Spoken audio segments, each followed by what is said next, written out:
बरसाना, जहां राधा रानी का जन्म हुआ, जहां की लठमार होली पूरे विश्व में प्रसिद्ध है।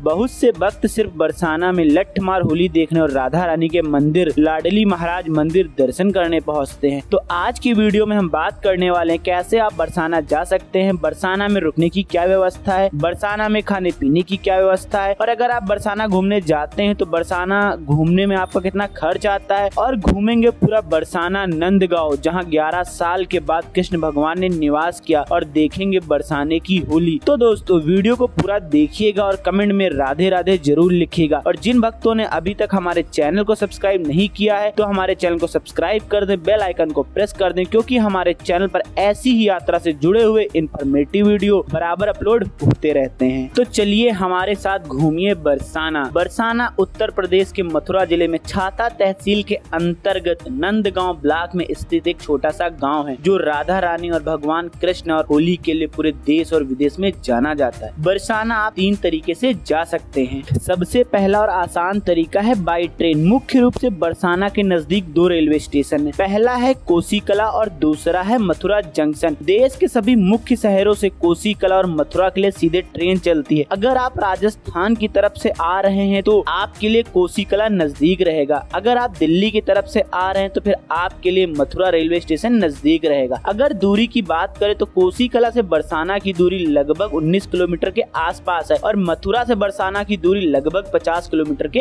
आसपास की है। अगर आप बाई ट्रेन कोसीकला पहुंचते हैं तो कोसीकला से वहां पे बहुत सारे ऑटो टैक्सी सीधे बरसाना के लिए चलती हैं। तो आप बाई टैक्सी, ऑटो रिक्शा और ई रिक्शा करके भी बरसाने तक जा सकते हैं। ऑटो रिक्शा वाले आपसे 30-30 रुपए लेते हैं और आपको बरसाने तक छोड़ देते हैं। अगर आप मथुरा आ रहे हैं बाई ट्रेन तो मथुरा रेलवे स्टेशन के पास जैसे ही आप बाहर आते हैं तो वहाँ से 10-10 रुपए में आपको ऑटो मिल जाती है। ऑटो करके आप जा सकते हैं मथुरा जंक्शन के पास वाले बस स्टॉप पे। बस स्टॉप पहुंचने के बाद वहां पे बहुत सारी बसें सीधे बरसाने के लिए चलती हैं, तो आप बाई बस बरसाने तक जा सकते हैं। अगर बस के टिकट की बात करें तो 60 से 65 रुपए बस की टिकट बनती है पर व्यक्ति के हिसाब से। और समय की बात करें तो 1 से 1.5 घंटे में आप मथुरा से बरसाना बाई बस बहुत आसानी से पहुंच जाते हैं। इसके अलावा दोस्तों आप अपनी कार लेकर, बाइक लेकर भी बरसाने तक बहुत आसानी से जा सकते हैं। और दिल्ली से बहुत सारी बसें भी मथुरा के लिए चलती है। मथुरा पहुँचने के बाद आप बाई टैक्सी, ऑटो, बस चेंज करके भी आप बरसाने तक बहुत आसानी से जा सकते हैं। और दोस्तों अगर आप बाई फ्लाइट बरसाना आना चाहते हैं तो इसके लिए आपको बरसाना के नजदीकी एयरपोर्ट आगरा आना पड़ेगा। आगरा से बरसाने की दूरी लगभग 115 किलोमीटर के आसपास की है। आप बाई फ्लाइट आगरा आ जाइए। आगरा आने के बाद बाई बस या टैक्सी करके आप बरसाने तक आ सकते हैं। तो दोस्तों आप इन 3 तरीकों से बरसाने तक जा सकते हैं, लेकिन मैं सजेस्ट करूंगा सबसे अच्छा तरीका है आप बाई ट्रेन मथुरा आ जाइए, क्योंकि मथुरा जंक्शन पे अधिकतम ट्रेनों का स्टॉप है। कोसीकला के लिए बहुत कम ट्रेनें चलती हैं और बहुत कम ट्रेनें कोसीकला रेलवे स्टेशन पर रुकती हैं। तो बाई ट्रेन आप मथुरा जंक्शन आइए। मथुरा जंक्शन 10 रुपए दे के आप नजदीकी बस स्टॉप पे चले जाइए। बस स्टॉप से आपको बरसाने के लिए बस मिल जाती है और 60-65 रुपए दे के आप बरसाने तक जा सकते हैं। अब हम लोग चल रहे हैं मथुरा बस स्टॉप से बरसाने के लिए। जब आप मथुरा बस स्टॉप से बरसाने के लिए चलते हैं तो रास्ते में ही गोवर्धन पड़ता है, जहाँ पर अगर आप रुकना चाहें तो वहाँ पे गिरिराज मंदिर के दर्शन भी कर सकते हैं। अगर आप बाई बस मथुरा से बरसाने नहीं जाना चाहते तो मथुरा से कई सारे ऑटो गोवर्धन के लिए जाते हैं। आप बाई ऑटो गोवर्धन तक चले जाइए। गोवर्धन में गिरिराज जी के दर्शन करिए और गिरिराज मंदिर में दर्शन करने के बाद ऑटो चेंज करके भी आप बरसाने तक जा सकते हैं। अभी हम लोग बरसाना पहुंच चुके हैं। बरसाना पहुंचने के बाद सबसे पहले बरसाने में रुकने की व्यवस्था क्या है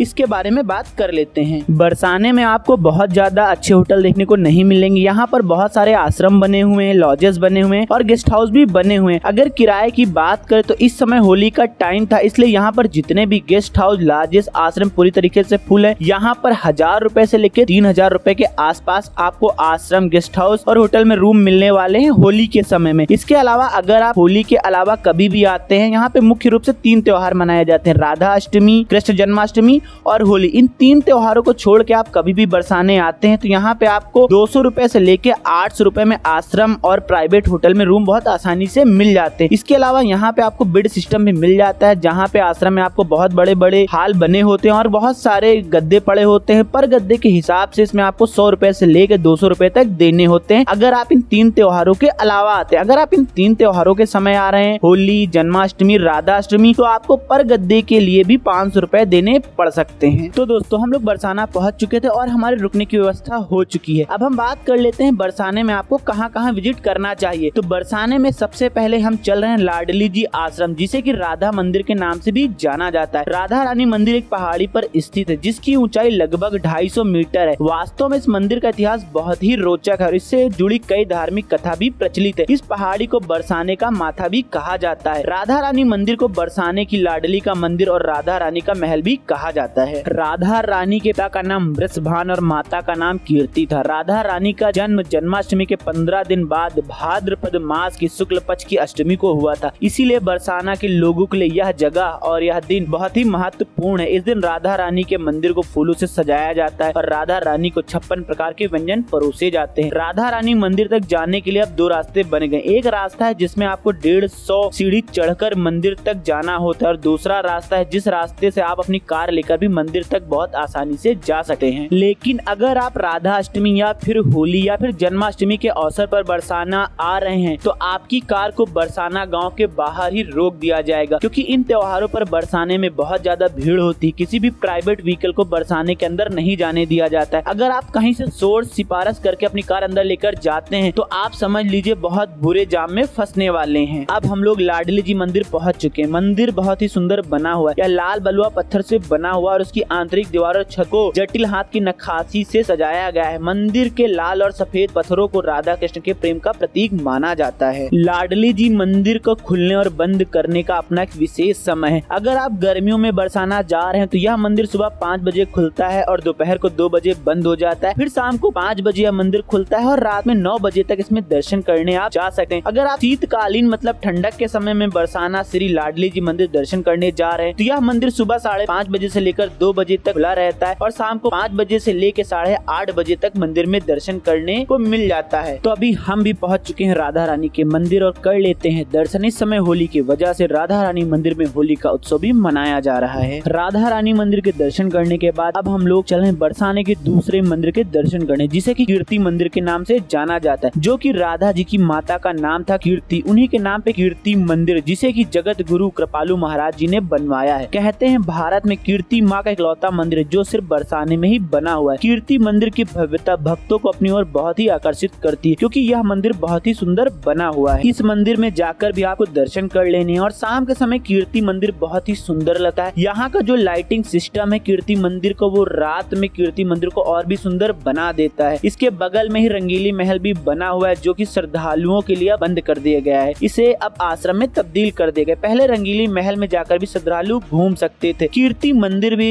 दोपहर के समय 2 बजे से लेकर 4:30 बजे तक बंद कर दिया जाता है। इस समय आप कीर्ति मंदिर में भी जाके दर्शन नहीं कर सकते हैं। कीर्ति मंदिर में दर्शन करने के बाद आपको जाना है नंदगांव। नंदगांव की दूरी बरसाने से लगभग 10 किलोमीटर के आसपास की है। नंदगांव में ही नंद बाबा का महल बना हुआ है, जहां पर श्री कृष्ण भगवान 11 साल के बाद रहने चले गए थे। बरसाने से नंदगांव जाने के लिए बहुत से ऑटो ई रिक्शा चलते हैं, जो 20-20 रुपए लेते हैं और आपको मंदिर के सामने वाली गली के पास उतार देते हैं। यहाँ पर उतरने के बाद आप पैदल नंदगांव की गलियों में होते हुए, जहाँ श्री कृष्ण भगवान खेला करते थे, उन्हीं गलियों से होते हुए आपको जाना है नंद महल। नंद महल में आपको पूरे नंद बाबा के परिवार के साथ दर्शन होंगे। यह महल बहुत ही सुंदर बना हुआ है। यहाँ से नंदगांव का नजारा बहुत ही सुंदर दिखता है। इसके अलावा भी 1-2 मंदिर हैं जो आपको नंदगांव में विजिट कर लेने हैं, फिर आपको वापस बरसाने आ जाना है। दोस्तों बरसाने में भी बहुत सारे छोटे छोटे मंदिर बने हुए हैं। अगर आपके पास टाइम बचता है तो इन मंदिरों में जाके भी आप दर्शन कर सकते हैं, लेकिन मुख्य रूप से बरसाने में आपको 3 मंदिर विजिट करने हैं। पहला राधा रानी मंदिर, दूसरा नंदगांव, तीसरा कीर्ति मंदिर। ये 3 मंदिर मुख्य रूप से आपको बरसाने में विजिट कर लेने हैं। तो दोस्तों बात कर लेते हैं बरसाने का टूर कितने दिन के लिए आपको बनाना चाहिए। अगर आप मथुरा, वृंदावन, बरसाने का टूर एक साथ बना रहे हैं तो आपको बरसाने का टूर 1 दिन का बनाना चाहिए। आप सुबह सुबह बरसाने पहुंच जाइए। बरसाने पहुंचने के बाद पूरे दिन में आप बरसाना और नंदगांव कवर कर लेते हैं और शाम तक अपने रूम में आ जाते हैं। अगर आप बरसाने में रूम नहीं लेते, आप गोवर्धन में रुकते हैं, आप मथुरा रुकते हैं, आप वृंदावन रुकते हैं, तब भी आप बहुत आसानी से सुबह सुबह बरसाने पहुंचे और शाम तक विजिट करके आप अपने रूम पे आ जाते हैं। अगर आप होली, जन्माष्टमी और राधाष्टमी के समय बरसाने जा रहे हैं तो फिर आपके लिए 1 नाइट का स्टे बरसाने में करना जरूरी है और कम से कम 2 दिन आप बरसाने में बिताइए। होली,